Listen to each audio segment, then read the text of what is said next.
31,000 মহিলাই যদি 10,000কৈ টকা পায় পূৰণ কৰি দিলে 31 কোটি টকা আজি আমি বিতৰণ কৰিম। দেখাত এগৰাকীয়ে 10,000, কিন্তু যেতিয়া সকলোৰে 10,000 যোগ কৰিম এইটো হল 31 কোটি টকা। আৰু আমি অসমত কিমান মহিলাক দিম? 32 লাখ মহিলাক দিম। তাৰ মানে কিমান টকা? 3,200 কোটি টকা। এই 3,200 কোটি টকা কোনে পাব? কেৱল মহিলাই পাব। এই 3,200 কোটি টকা কোনো পুৰুষৰ একাউণ্টত নাযায়। এই 3,200 কোটি টকা মহিলাৰ একাউণ্টত যাব। আমাৰ অসমত আগতে কেতিয়াও মহিলাসকলক ইমান সন্মান দিয়া হোৱা নাছিল। আজি আপোনালোকে আচৰিত হ'ব, 40 লাখ মহিলাৰ একাউণ্টত অৰুণোদয় গৈছে, 32 লাখ মহিলাৰ একাউণ্টত উদ্যমিতা আহিছে, 4 লাখ ছোৱালীৰ একাউণ্টত নিযুত মইনা আঁচনি আহিছে।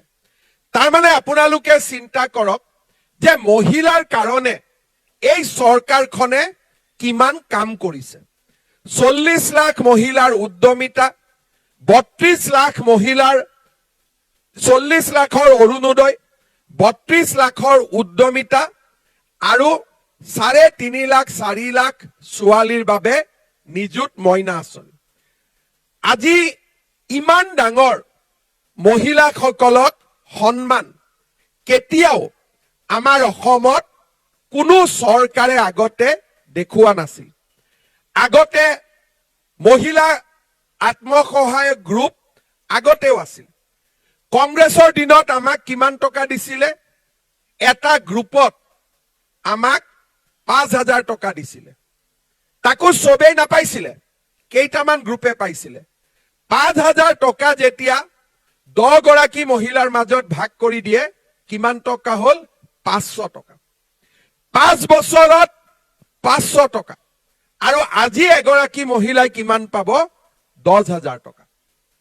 500 টকা তাকো সকলোৱে নাপাইছিল। যোনে যোনে কংগ্ৰেছৰ মিটিঙত অহা যোৱা কৰিছিল তেওঁলোকক দিছিলে। কিন্তু আজি ইয়াত যিমান মহিলা আছে বহুতে হয়তো বিজেপিক ভোটো দিয়া নাই, হয়নে নহয়? কিন্তু আমি সকলোকে মাতিছো, ঠিক আছে যোৱাবাৰ দিয়া নাই অহাবাৰ দিব, হয়নে নহয়? গতিকে আমি সকলোকে মাতিছো যে যাৰ কাম কৰিবৰ বাবে ইচ্ছা আছে, লাখপতি বাইদেউ হ'ব ইচ্ছা আছে, আপোনালোক আমাৰ লগত সহযোগিতা কৰক। কংগ্ৰেছ চৰকাৰৰ সময়ত আপোনালোকে মনত পেলাব যে কোনোবাই কংগ্ৰেছ চৰকাৰৰ সময়ত অৰুণোদয় আঁচনি পাইছিলে নেকি? আৰু অলপ মনত পেলাওকচোন, মোৰ ভুলো হ'ব পাৰে। কোনোবা মহিলাই কংগ্ৰেছ চৰকাৰৰ দিনত অৰুণোদয় আঁচনি পাইছিলে নেকি? কোনোবা মহিলাই কংগ্ৰেছ চৰকাৰৰ দিনত উদ্যমিতা অভিযানৰ 10,000 টকা পাইছিলে নেকি? চাব, ভাবি কব আকৌ, ভুল হলে মোৰো বেয়া লাগিব। কোনোবা মহিলাই কংগ্ৰেছ চৰকাৰৰ দিনত উদ্যমিতাৰ নামত 10,000 টকা পাইছিলে নেকি? কাৰোবাৰ ঘৰত কংগ্ৰেছ চৰকাৰৰ দিনত বিনামূলীয়া চাউল পাইছিলে নেকি? নাই পোৱা। এতিয়া কি পাইছিলে কংগ্ৰেছ চৰকাৰৰ দিনত? কি পাইছিলে? কংগ্ৰেছ চৰকাৰৰ দিনত আমাক কি দিছিলে? লুঙি আৰু ধুতি। কি দিছিলে? লুঙি আৰু ধুতি, সূতা আৰু কম্বল। আজি আমাক বিজেপিয়ে কি দিছে? সন্মান দিছে। 8 তাৰিখে অৰুণোদয় 10ত সোমাব। 8 তাৰিখে মহিলাসকলক গিৰিয়েকসকলে কয়, এই মোবাইলটো চাই থাকিবি দেই, পইচাটো সোমাল নে নাই। তাৰ মানে এতিয়া মহিলা গৰাকীকো ঘৰৰ উপাৰ্জনকাৰী বুলিয়ে গণ্য কৰে। যেনেকে হাজবেণ্ডে দৰমহা পায়, তেনেকে অৰুণোদয়টো যেন দৰমহা টাইপে হৈ গৈছে, যে মাহত 10 তাৰিখে আহিবই। সেইকাৰণে নোপোৱাসকলে কষ্ট পায়, মোক কৈ থাকে আমি পোৱা নাই, আমি পোৱা নাই, আমি পোৱা নাই। তাৰ মানে বাইদেৱে মাত দিছে, কোনে কোনে অৰুণোদয় পোৱা নাই হাত দাঙক। ঠিক আছে। আৰু কোনে কোনে অৰুণোদয় পাইছে এইবাৰ হাত দাঙক। ঠিক আছে। যিসকলে পোৱা নাই মই হিচাপ কৰি চাইছো ঘৰত এটা অৰুণোদয় পায় গতিকে এখন ঘৰত এটাও অৰুণোদয় নোপোৱা কেইগৰাকী আছে হাত ডাঙক এতিয়া বহুত কমি গল হাত গতিকে মই আজি দিলীপ শইকীয়াক আৰু 2000 মঙ্গলদৈৰ কাৰণে অৰুণোদয় দি থৈ যাম যাতে আপোনালোকে পাব পাৰে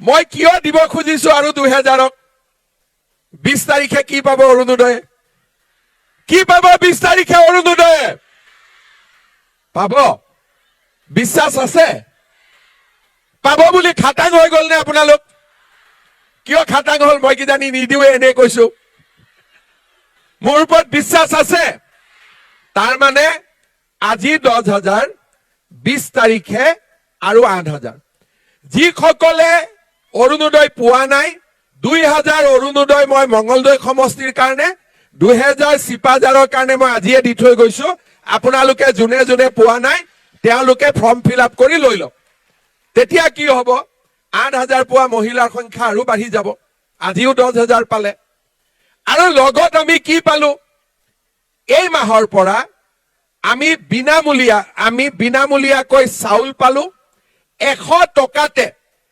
দালি নিমখ আৰু চেনি পালো পাইছো না নাই পোৱা এতিয়া ঘৰখনক আপোনালোকে চিন্তা কৰক এখন ঘৰত 1250 টকা অৰুণোদয় পালো 20 কেজি যদি চাউল আহে 35 কেজিও আহে কাৰোবাৰ ঘৰত 20 কেজিও যদি ধৰি লওঁ তাতো 700-800 টকা আহি গল চেনি দালি নিমখ 100 টকাতে পাই গলো লৰা ছোৱালীক পঢ়াব লাগে এডমিশন বিনামূলীয়াকৈ হল ছোৱালীৰ পঢ়াৰ খৰচ দি আছিলো 1 ফেব্ৰুৱাৰীৰ পৰা বাবু আঁচনি লৰাবিলাকেও পঢ়াৰ কাৰণে সুবিধা পাব এতিয়া আপোনালোকে মাক হিচাপে চিন্তা কৰক যে আপোনালোকৰ আগত যিমান চিন্তা আছিল চিন্তাবোৰ কমি গল নে নাই আগতে চিন্তা কি আছিলে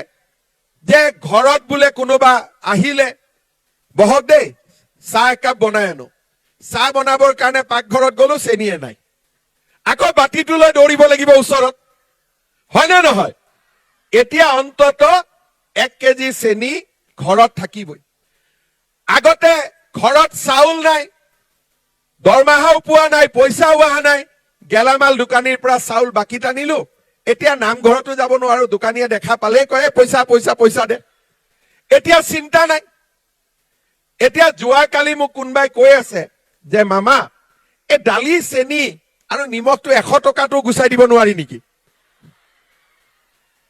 মোক সুধি আছে যে এইটো গুছাই দিব পাৰি নে নাই মই বোলো ঠিক আছে এইটো গুছাই দিম খালি বিজেপিৰ চৰকাৰখন এবাৰ লৈ আহক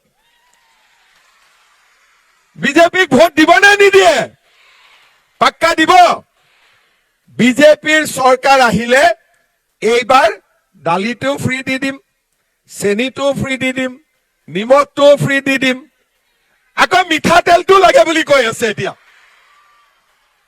এই যে গোটেইখিনি আপোনালোকৰ চিন্তাটো ফ্ৰী কৰি দিলো কোনবাই কব পাৰে যে ভোটৰ কাৰণে ঠিক আছে ভোটটো এনেও দিব মোক দিব নে নিদিব একো নিদিলেও ভোট দিব নে নিদিব গতিকে ভোটৰ কথাটো ইয়াত অহা নাই ইয়াত কি আহিছে যে মহিলাসকলৰ মূৰৰ পৰা চিন্তাটো নোহোৱা হ'ব লাগে চিন্তাটো নোহোৱা হলে আমি কম বাইদেউ লাখপতি বাইদেউ হবৰ কাৰণে চেষ্টা কৰক এতিয়া আপোনালোকে কেনেকে লাখপতি হ'ব ঘৰত চাউল খিনিয়ে নাই চেনি নাই নিমখ নাই কেট কেট কেট কেট লাগি থাকে ক'ৰ পৰা লাখপতি হ'ব এতিয়া আমি কৈছো যে আপোনালোকৰ চিন্তাবিলাক যিমান পাৰো আমাৰ মূৰৰ ওপৰত এতিয়া আপোনালোকে লাখপতি বাইদেউ হ'ব লাগে লাখপতি বাইদেউ হলে মোৰ কি লাভ বোলে মই লাখপতি হম মুখ্যমন্ত্ৰীৰ কি লাভ 32 লাখ মহিলা যদি লাখপতি বাইদেউ হ'ব পাৰে অসমৰ উন্নতি কিমান হ'ব আপোনালোকে চিন্তা কৰক 10000 কৰি 32 লাখ মহিলাক আমি দিওঁতে আমাৰ কিমান খৰচ হল 3200 কোটি টকা আৰু আপোনালোক সকলোৱে যদি 1 লাখ টকাকৈ বছৰত ব্যৱসায় কৰে অসম কিমান ধনী হ'ব 32000 কোটি টকা তাৰ মানে আমাৰ অসমখন কিমান আগুৱাই গ'ল? আমাৰ লক্ষ্য কি যে অসমখন ভাৰতৰ ভিতৰতে সৰ্বশ্ৰেষ্ঠ ৰাজ্য হ'ব লাগে। কেনেকে হ'ব? যদি গ্ৰাম্য অৰ্থনীতি সুদৃঢ় নহয়, অসমে কেতিয়াও আমি সৰ্বশ্ৰেষ্ঠ ৰাজ্য হ'ব নোৱাৰো। সেইকাৰণে আমাৰ লক্ষ্য হ'ল যে প্ৰতিগৰাকী মহিলাই 1 লাখ টকাৰ যদি ব্যৱসায় কৰিব পাৰে, তেতিয়াহ'লে আমি অসমৰ অৰ্থনীতিত 32,000 কোটি টকা প্ৰতি বছৰে সংযোজন কৰিব পাৰিম। এতিয়া আপোনালোকে ক'ব, বহুতবোৰ সাংবাদিকেও ভাবে, মোক সোধে, এই লাখপতিটো আপোনালোকে এনেই কৈছে। কিন্তু আপোনালোকে জানি ভাল পাব যে আমাৰ অসমৰ 40 লাখ আত্মসহায়ক গোটৰ আজি, বাবা মই কথাখিনি কৈ মা তাৰ পৰা লৈ ল'ম, তাতে বহি থাক ধুনীয়াকৈ, হা মা। আমি অসমৰ 40 লাখ আত্মসহায়ক গোটৰ আজি 8 লাখ মহিলা ইতিমধ্যে লাখপতি বাইদেউ হৈছে। আপোনালোকে ভাবি আচৰিত হ'ব যে 8 লাখ মহিলাই ইতিমধ্যে 1 লাখ টকাতকৈ বেছি উপাৰ্জন কৰে। এতিয়া আকৌ আপোনালোকে ভাবিব যে এইটোনো মুখ্যমন্ত্ৰীয়ে কি কথা ক'লে যে 8 লাখ মহিলা লাখপতি হ'লেই নে? মই আপোনালোকক নাম দিম। আমাৰ মঙলদৈৰ দহা চুবুৰী গাঁৱৰ কল্যাণী ডেকা কুকুৰা মাংস, কণী, মুৰ্গী, মাছ, কেঁচুখাৰ, কাঠফুলা আৰু ধানৰ খেতি কৰি মাহত 16,000 টকা উপাৰ্জন কৰে। বছৰত কিমান? 1,92,000 টকা। এইগৰাকী মহিলা কোন হয়? গুৱাহাটী নহয়, আপোনালোকৰ দহা চুবুৰী গাঁৱৰ মঙলদৈ বিধানসভা সমষ্টি। তাৰ পিছত আমাৰ ইয়াতে কানমুজি গাঁও আছে, মামনি বিশ্বাস। মামনি বিশ্বাসে বাঁহেৰে বিভিন্ন বস্তু প্ৰস্তুত কৰি মাহত 26,000 টকাকৈ উপাৰ্জন কৰে আৰু বছৰত 3,12,000 টকা উপাৰ্জন কৰে। মঙলদৈতে এনেকুৱা মহিলা 1,000তকৈ বেছি আছে আৰু গোটেই অসমত কিমান আছে? 8 লাখ। মোৰ সপোন, মই আপোনালোকক এই পুঁজিখিনি বেংকেদিও পঠাই দিব পাৰিলোহেঁতেন। মই কিয় চেক দিছো? যাতে আপোনালোকক মিটিং এখনত মই লগ পাওঁ আৰু আপোনালোকক মই বুজাব পাৰো যে চৰকাৰে হিতাধিকাৰীৰ কাৰণে টকা দিয়া নাই, চৰকাৰে ভোটৰ কাৰণে টকা দিয়া নাই, চৰকাৰে অসমৰ মহিলাক নিজৰ ভৰিৰ ওপৰত নিজে থিয় হ'বৰ কাৰণে এই আঁচনি আৰম্ভ কৰিছে। আৰু সেই কাৰণেই আজি আমাৰ এই আঁচনিখন দেশৰ বিভিন্ন ৰাজ্যই লৈছে আৰু অসমৰ এই নীতিক আজি দেশৰ বাকী ৰাজ্যইও বিচাৰি লৈছে। মই আপোনালোকক প্ৰথমতে কৈছিলো যে এই 10,000 শেষ নহয়। কোনোবাই যদি ভাবিছে যে 10,000 দিলো আমাৰ কাম শেষ নহয়, আপোনালোকে লাখপতি বাইদেউ নোহোৱালৈকে আমি আপোনালোকৰ লগত লাগি থাকিম, যাতে আপোনালোক লাখপতি বাইদেউ হ'ব পাৰে। সকলো নোৱাৰিব, 80% হওকচোন, 90% হওকচোন, আমাৰ অসমৰে উন্নতি হ'ব। সেইবাবে আমি কৈছো যে এয়া প্ৰথম কিস্তি। এই 10,000 টকাটো প্ৰথম কিস্তি। যিটো 8,000 পাব 20 তাৰিখে, সেইটোৰ কথা মই নকওঁ। সেইটো বিহুৰ উপহাৰ, আপোনালোকে যেনেকে ভাল পায় তেনেকে খৰচ কৰিব। কাপোৰ কানি কিনিব, কোনো আপত্তি নাই, ঠিক আছে, নতুন কাপোৰ পিন্ধিব। এতিয়া কিন্তু এই 10,000 টকাটো আপোনালোকে 3 ধৰণে ব্যৱহাৰ কৰিব। এটা, 10,000 টকা ললো আৰু গোটত আমি জমা দিলো। কিমান হ'ল গোটত? 1 লাখ টকা। যিগৰাকী মহিলাই কাম কৰিব খোজে 40-50 হাজাৰ টকা ধাৰ দিয়ক আৰু তেওঁৰ হোৱাৰ পিছত দ্বিতীয় গৰাকীয়ে কৰক। এইটো এটা ৰাস্তা। দ্বিতীয় ৰাস্তা যে নহয়, মই গোটত নিদিও, মই নিজে কিবা এটা কৰিব খোজো, কৰক। চিলাই মেচিন কিনক, সৰু দোকান এখন খোলক, গাহৰি কুকুৰা ছাগলীৰ ব্যৱসায় কৰক, যি কৰিব ইচ্ছা, কিন্তু কিবা এটা কৰক। 3 নম্বৰ, বোলে মই গোটত নিদিওঁ, মই নিজেও কৰিব মোৰ মন নাই, নোৱাৰিম, তেতিয়া আমি কি কৰিম? মোৰ হাজবেণ্ডৰ ব্যৱসায় আছে, খেতি আছে, ফিচাৰী আছে, দোকান আছে, পাইকাৰী বিজনেছ কৰে, তাতে 10,000 টকা লগাই দিয়ক। কাৰণ ঘৰৰ উপাৰ্জন মানে মহিলাৰে উপাৰ্জন। তাতে 10,000 টকা আপোনালোকে ব্যৱহাৰ কৰক। 6 মাহ 7 মাহ পিছত আমি আপোনালোকৰ তাত আহিম, সুধিম, বাইদেউ 10,000 টকাটো ক'ত খৰচ কৰিলে? বোলে বিহু আহিলে, গতিকে 10,000 টকাটো দি আৰু 8,000 পালো, ভাল মোবাইল এটা কিনি দিলো। ভাল কথা। বোলে 10,000 টকা দি গেলামাল দোকানৰ বাকী মাৰি দিলো, 10,000 টকা দি পিকনিক খালো, কোনো আপত্তি নাই, যি হল হল। কিন্তু যিসকলে আমাক কব আমি গোটত দিলো, নিজে ব্যৱসায় কৰিলো, বা ঘৰৰ ব্যৱসায়ত আমি এই টকাটো সংযোজিত কৰিলো, আমাৰ দোকানখন এতিয়া ভাল হৈছে, তেওঁলোকক আমি আকৌ মাতিম আৰু দ্বিতীয়বাৰ আমি তেওঁলোকক 25,000 টকাকৈ আমি আপোনালোকক দিয়াৰ ব্যৱস্থা কৰিম। পিছফালে হাততালি কমকৈ মাৰিছে, বঢ়িয়া।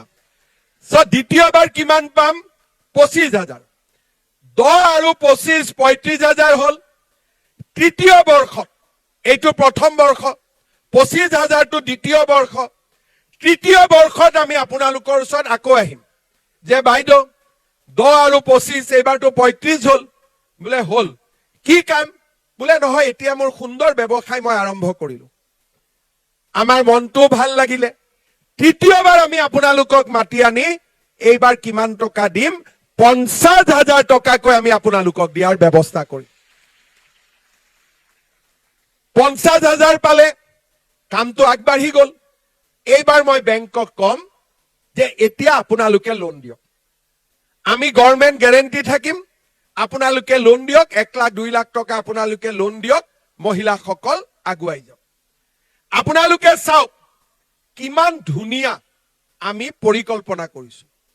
ইয়াতে ভোট টোটৰ কথা নাই, ইয়াত এটাই কথা আছে, মহিলাসকল নিজৰ ভৰিৰ ওপৰত নিজে থিয় দিব লাগে আৰু লাখপতি বাইদেউ হ'ব লাগে। আজি সেই কাৰণে এই আঁচনিখনক দেশৰ বাকী ৰাজ্যলৈ লৈ গৈছে যে এনেকে মহিলা সবলীকৰণৰ আঁচনি আগত কেতিয়াও লোৱা নাই।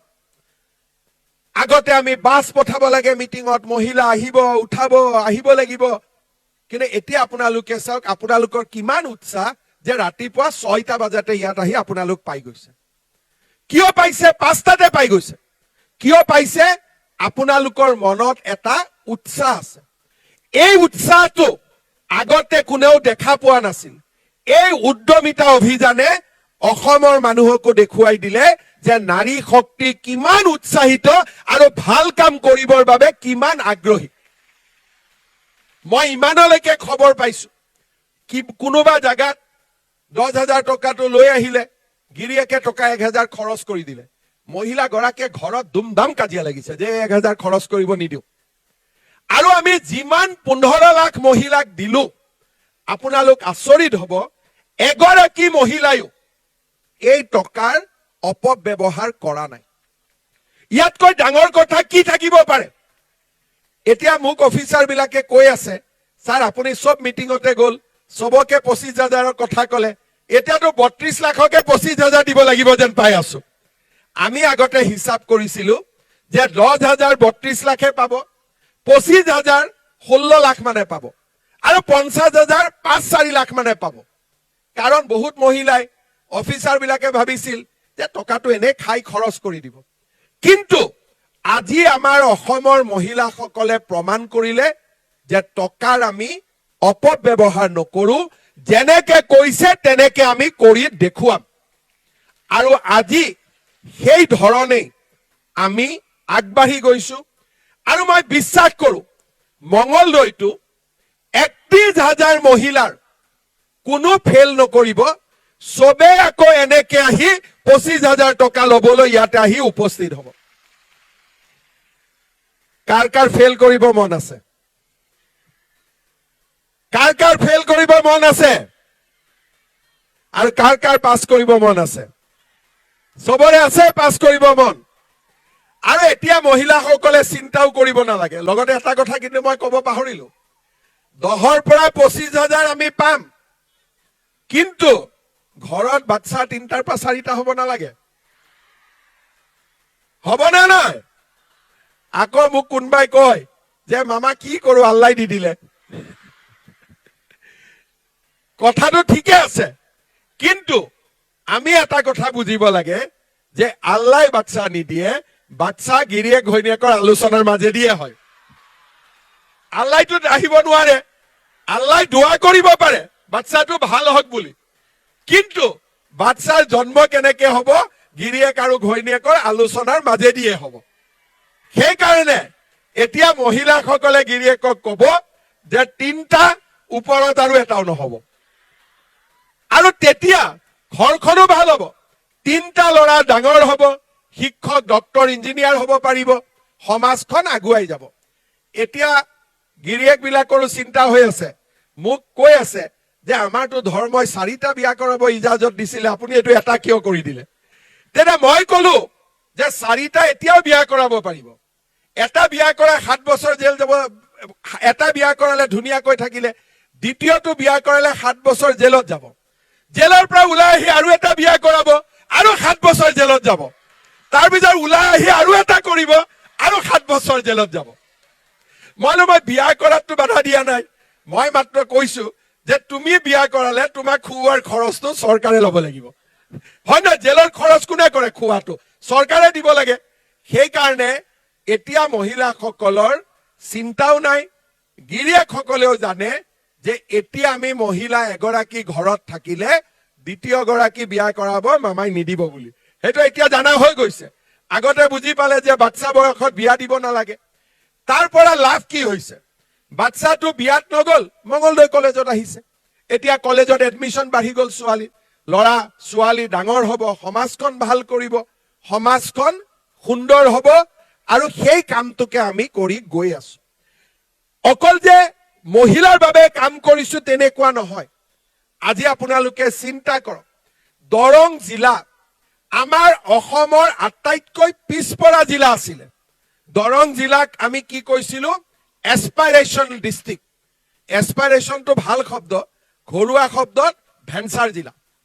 যে যি জিলা পিছ পৰি আছে সেইখন জিলাই হ'ল এছপাইৰেশ্যনেল ডিষ্ট্ৰিক্ট। আজি আপোনালোকে চাওক, দিলীপ শইকীয়া, বসন্ত, গুৰুজ্যোতি সকলোৰে প্ৰচেষ্টাত, আৰু দিলীপ শইকীয়া ডাঙৰীয়া ইয়াত MP হোৱাৰ পিছত আজি আমি এই দৰঙত মানুহে ভাবিব নোৱাৰা কাম, স্কিল ইউনিভাৰ্চিটি অলপ আগত কাম চলি আছে, এডমিশন হ'ব। এই যি জায়গাত বহি আছো ইয়াত কি আছিল? জংগল আছিল। এতিয়া ইয়াতে কি হৈ আছে? Medical college. অলপ আগতে আমি কি কৰিলো? মহিলা ছোৱালীৰ কাৰণে এখন কলেজৰ শুভ উদ্বোধন কৰিলো। আজি মঙ্গলদৈ ৰাস্তা ঘাট আপোনালোকে চিন্তা কৰক যে যোৱা কেইটামান দিনত অসম মালা, মুখ্যমন্ত্ৰীৰ উন্নত পকীপথ আৰু জলসম্পদৰ মাথাউৰি, এতিয়া আমাৰ গুৱাহাটীৰ ৰিং ৰোডো চিপাঝাৰলৈ আহি পালে। নাৰেংগী কুৰুৱাৰ দলঙেদি গুৱাহাটীত চাইকেল মাৰি আমি ৰাতিপুৱা যাব পাৰিম। এই গোটেই অঞ্চলটোৰ ইমান পৰিৱৰ্তন হ'ল যে আজিৰ পৰা 5 বছৰৰ পিছত মঙ্গলদৈ অসমৰ আটাইতকৈ উন্নত জিলাৰ ভিতৰত এখন জিলাত পৰিণত হ'ব। এই পৰিৱৰ্তন আৰু লগতে মানুহক কৰা সহায়। অলপ আগতে মই সুধিছিলো যে আমাৰ মঙ্গলদৈত অৰুণোদয় কিমানে পায়? 31,872। এতিয়া 2,000 গৰাকী আকৌ যোগ হ'ব। তাৰ লগত নিযুত মইনা কিমানে পায়? 3,217। আমাৰ ইয়াতে বিনা পইচাত চাউল 100 টকাৰ দালি, চাউল, চেনি, দালি, তেল, চেনি, দালি, নিমখ কিমানে পায়? 58,000 পৰিয়ালে পায়। আপোনালোকে চিন্তা কৰক। আজি আমাৰ খাৰুপেটীয়াত কন্যা মহাবিদ্যালয়, দৰঙত আমাৰ মেডিকেল কলেজ, স্কিল ইউনিভাৰ্চিটি, আজি আমাৰ দৰং জিলা দুপে উন্নতিৰ পথত আগবাঢ়িছে। নাৰেংগী কুৰুৱাৰ দলং আৰু গুৱাহাটীৰ ৰিং ৰোডে আমাৰ গোটেই জিলাখনৰ আৰ্থ সামাজিক পৰিৱেশ সলনি কৰিব। মহিলাসকলে ব্যৱসায় কৰিবৰ বাবে গুৱাহাটীত ফটক কৰি যাব পাৰিব। আপোনালোকে পিঠা পনা বনাব, বিক্ৰীৰ কাৰণে নাৰেংগী কুৰুৱা দি গৈ গুৱাহাটীত আপোনালোক পায়ে গ'ল। এতিয়া আমি মঙলদৈয়ে গুৱাহাটীৰ অংশ হিচাপে নিজকে ভাবিব পৰা হলো। এটা বিশাল পৰিৱৰ্তন। এই পৰিৱৰ্তন কিয় হল? যে আমি বিজেপিৰ চৰকাৰ এখন বনাইছিলো।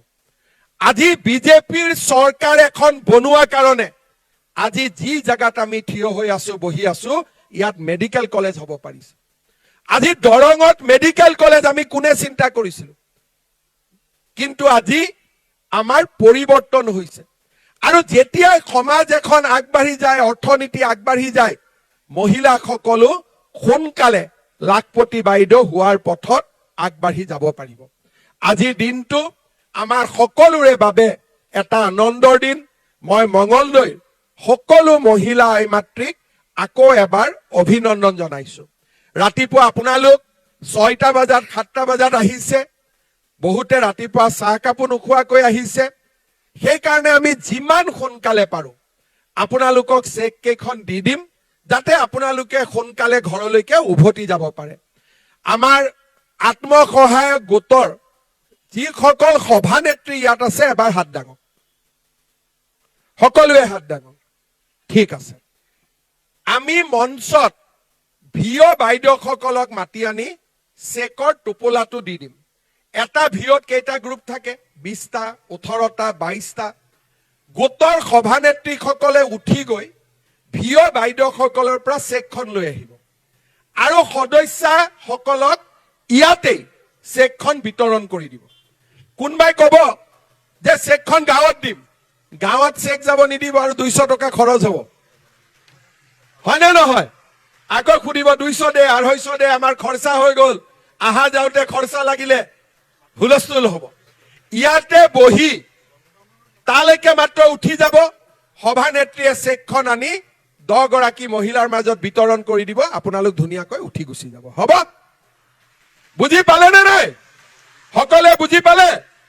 ঠিক আছে, ময়ো গোলাঘাটলৈকে যাম। আপোনালোকক বহুত সময় আমনি নকৰো। নতুন বছৰৰ আকৌ এবাৰ শুভেচ্ছা জনালো। ভোগালী বিহুৰ আগতীয়া শুভেচ্ছা জনালো।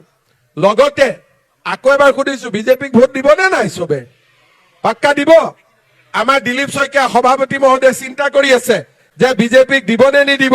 গতিকে আকৌ এবাৰ আপোনালোকে দিলীপ শইকীয়াক শুনাকৈ কওক, বিজেপিক ভোট দিব নে নিদিব? বিজেপিক ভোট দিব নে নিদিব? বঢ়িয়া। ইয়াৰ লগতে আপোনালোকক মই আৰু দুটা কথা জনাম যে আমাৰ মঙলদৈত এতিয়া বাইপাছ বনি আছে 473 কোটি টকা দি। খুব সোনকালে আমি মঙলদৈৰ পৰা তেজপুৰলৈ এই ৰাস্তাটো 4 লেনিং কৰাৰ কামো আমি হাতত ল'ম, যাতে আমাৰ যাতায়াত সুন্দৰ হ'ব পাৰে। আৰু মঙলদৈলৈকে আমি আৰু কেইবাটাও নতুন নতুন কাম ভাবি থৈছো। 1 ফেব্ৰুৱাৰী তাৰিখে চিলাৰায় দিৱস আছে। মই মঙলদৈত আকৌ আহিম আৰু মঙলদৈৰ বিষয়ে সিদিনাখন আৰু কম। আকৌ এবাৰ আপোনালোকক ধন্যবাদ জনাইছো। মোৰ লগত সকলো একেলগে কব, ভাৰত মাতা কি, ভাৰত মাতা কি।